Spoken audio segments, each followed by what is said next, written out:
Allahumma salli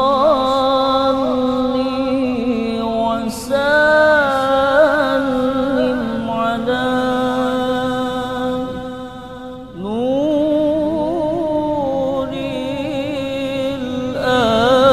anwar. Alhamdulillah, alhamdulillahilladzi arsala rasulahu bil huda wa dinil haqq liyudhhirahu 'alad dini kullih wa kafaa billahi shahida. Ashhadu an la ilaha illallah wahdahu la sharika lah وأشهد أن سيدنا محمدا عبده ورسوله لا نبي بعده. اللهم صل وسلم وبارك على سيدنا محمد وعلى آله وصحبه أجمعين. أما بعد فيا عباد الله أوصيكم وإياي بتقوى الله فقد فاز المتقون. واعلموا أن الله تعالى يقول في القرآن الكريم وهو أصدق القائلين: أعوذ بالله السميع العليم من الشيطان الرجيم. بسم الله الرحمن الرحيم. يا أيها الذين آمنوا اتقوا الله وقولوا قولا سديدا يصلح لكم أعمالكم ويغفر لكم ذنوبكم ومن يطع الله ورسوله فقد فاز فوزا عظيما. صدق الله العظيم والمعنى الله أعلم بمراده.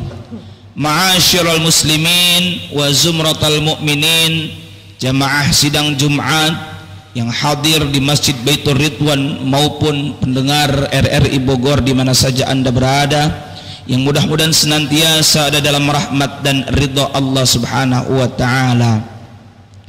Mengawali khutbah Jumat pada kesempatan Jumat siang ini 7 Dzulhijjah 1445 Hijriyah, khatib berwasiat kepada hadirin dan tentunya kepada pribadi khatib sendiri untuk senantiasa meningkatkan kualitas ketakwaan kepada Allah Ta'ala yang didasari dengan keimanan yang kokoh dengan sebenar-benarnya, dengan cara imtithalu awamirillah wajtinabu nawahih, menjalankan segala perintah Allah dan menjauhi segala larangannya. Ma'asyiral muslimin wa zumratal mu'minin rahimakumullah, bersyukur kita kehadirat Allah bahwa hari ini kita berada di 10 pertama daripada bulan Dzulhijjah. Yang menariknya lagi hadirin jamaah sekalian rahimakumullah, hari ini hari Jumat merupakan sayyidul ayyam, penghulu dari sekian hari. Bahkan kata Imam Asy-Syafi'i, di antara malam yang potensial mustajab doa adalah malam Jumat. Bahkan hari ini juga kita berada di 10 pertama bulan Dzulhijjah, di mana Allah Ta'ala pun bersumpah walayalin ashar, demi 10 malam pertama daripada bulan Dzulhijjah. Itu di antara tafsir tentang ayat walayalin ashar. Dan ada apa di 10 pertama daripada Dzulhijjah, di mana Dzulhijjah juga satu lagi adalah termasuk syahrun min asyhuril hurum, bulan di antara 4 bulan yang dimuliakan. Ada 4 bulan yang dimuliakan, 3 berurutan, yakni Dzulqa'dah, Dzulhijjah, Muharram, dan 1 bulan lagi adalah bulan Rajab yang terpisah. Lantas untuk menggapai kemuliaan di bulan mulia ini, ada beberapa amalan yang bisa kita kerjakan. Pertama, tentu yang bisa kita kerjakan adalah berupa amal saleh secara umum, di mana baginda Rasulullah Muhammad sallallahu alaihi wa alihi wasallam pernah bersabda, "Ma min ayyamin al-amal salih fiha ahabbu ila Allah min hadhil ayyam, yakni ayyam al-ashr min Dzulhijjah." Rasul bersabda, tidak ada satu amal saleh yang lebih dicintai oleh Allah melebihi amal saleh yang dilakukan pada hari-hari ini. Yang dimaksud hari-hari ini oleh Nabi Muhammad sallallahu alaihi wasallam kala itu adalah 10 hari pertama bulan Dzulhijjah. Maka dari itu amalan yang bisa kita kerjakan di bulan Dzulhijjah, persisnya di 10 hari pertama bulan Dzulhijjah, adalah berupa amal saleh secara umum. Apapun itu bisa kita kerjakan dengan bersedekah, menolong orang, dengan memberikan bantuan. Bahkan kata Nabi, wallahu fi aunil abdi ma kana al abdu fi auni akhihi. Allah senantiasa menolong hambanya selama hamba tersebut gemar menolong saudaranya sendiri.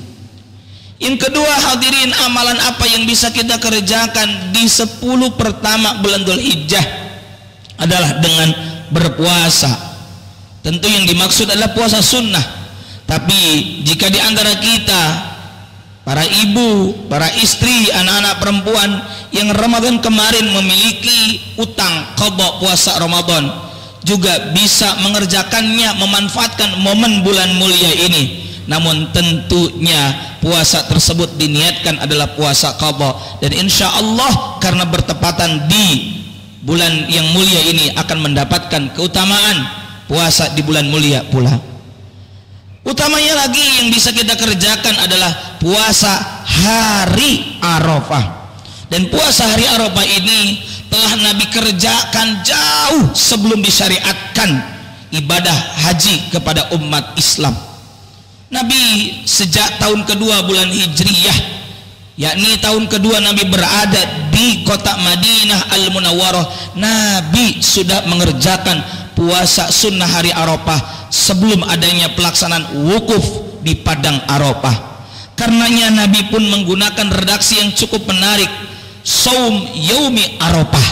Dengan kata yaum Arafah ini adalah yaum hari, yakni hari ke-9 daripada bulan Dzulhijjah, di mana keutamaan saum yaumi Arafah yukaffiru sanatal madiyah wal baqiyah, akan menjadi kifarat, penggugur, penghapus dosa setahun yang lalu dan setahun yang akan datang. Apa makna bahwa puasa hari Arafah 9 Dzulhijjah ini? Yang kata para ulama adalah yasumu tis'a Dzulhijjah, hari ke-9 bulan Dzulhijjah, karena orang yang benar-benar mengerjakan puasa karena Allah di 9 Dzulhijjah atau hari Arafah, maka akan dijaga oleh Allah dari perbuatan dosa. Bukan kemudian mentang-mentang sudah puasa hari Arafah, mengetahui keutamaan setahun yang lalu, setahun yang akan datang diampuni, maka kemudian menyepelekan dengan sengaja mengerjakan dosa. Ini tentu tidak benar. Maka kami pertegas, yang dimaksud setahun yang akan datang, insya Allah jika puasanya benar karena Allah Ta'ala, oleh Allah akan dijaga dari aneka perilaku dosa. Ma'asyiral muslimin wa zumratul mu'minin, jamaah sidang khutbah Jumat di Baitur Ridwan maupun jamaah RRI Bogor di mana saja Anda berada, amalan selanjutnya yang bisa kita kerjakan yang ketiga adalah dengan memperbanyak zikir. Qala Ibnu Abbas, Sayyidina Abdullah bin Abbas radhiyallahu anhuma, beliau pernah berkata, wadhkurullah fi ayyami ma'lumat ayyamul ashr, tentang firman Allah Ta'ala, wadhkurullah, dan ingatlah Allah, sebutlah asma Allah, fi ayyami ma'lumat, di hari-hari maklumat yang diketahui adalah ayyamul ashr, yakni 10 pertama daripada bulan Dzulhijjah. Wal ayyamul ma'dudat, dan hari-hari yang berbilang adalah ayyamut tasyrik, hari-hari tasyrik. Karenanya hadirin, ada amalan zikir termasuk takbir di dalamnya. Ada takbir mutlak, ada takbir muqayyad. Takbir mutlak itu hadirin, ini ada di Idul Fitri dan ada di Idul Adha. Seperti di Idul Fitri, sejak memasuki malam 1 Syawal sampai khatib naik ke atas mimbar untuk menyampaikan khutbah Idul Fitri, misalnya dalam Idul Fitri, itu adalah takbir mutlak. Setelah itu tidak ada lagi takbiran.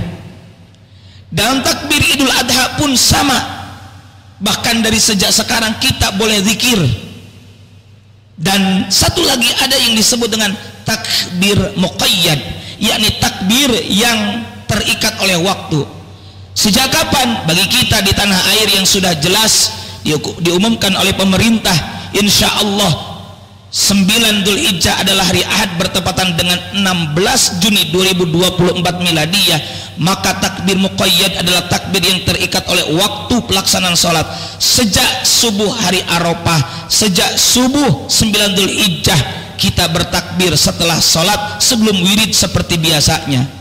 Dari subuh hari Arafah 9 Dzulhijjah sampai asar hari ke-13 Dzulhijjah atau hari akhir tasyrik. Kenapa demikian? Karena sebagai syiar bahwa hari tasyrik masih diperkenankan untuk menyembelih hewan kurban. Lantas amal apa lagi yang bisa kita kerjakan di hari Arafah? Tentu adalah menyembelih hewan kurban. Dan terakhir, karena ini adalah termasuk daripada bulan Ashhurul Hurum, bulan yang dimuliakan, kebaikan akan dilipat gandakan pahalanya dan keburukan juga akan dilipat gandakan balasannya. Karena itu yang terakhir, hendaklah kita banyak bertaubat, memohon ampun kepada Allah Subhanahu wa taala. Semoga Allah Subhanahu wa taala mengampuni segala dosa-dosa kita. Amin amin ya Allah ya rabbal alamin. Bismillahirrahmanirrahim. Ya ayyuhalladzina amanu tubu ilallahi taubatan nasuha. Asa rabbukum ayyukaffira ankum sayyiatikum wa yudkhilukum jannatin tajri min tahtihal anhar. Allah Ta'ala berfirman, hai orang-orang yang beriman, bertaubatlah kamu sekalian kepada Allah dengan taubat yang semurni-murninya, taubatan nasuha. Mudah-mudahan Tuhanmu, yakni Allah Subhanahu wa Ta'ala, akan menghapus kesalahan-kesalahanmu dan memasukkan kamu ke dalam surga yang mengalir di bawahnya sungai-sungai, yang pada hari nanti ketika Allah tidak menghinakan Nabi dan orang yang beriman bersamanya. Barakallahu li wa lakum fil Qur'anil azim wa nafa'ani wa iyyakum bima fihi minal ayati wa dzikril hakim. Aqulu qouli hadza wa astaghfirullahal azim li wa lakum wa lisa'il muslimina min kulli dhanbin fastaghfiruhu innahu huwal ghafurur rahim.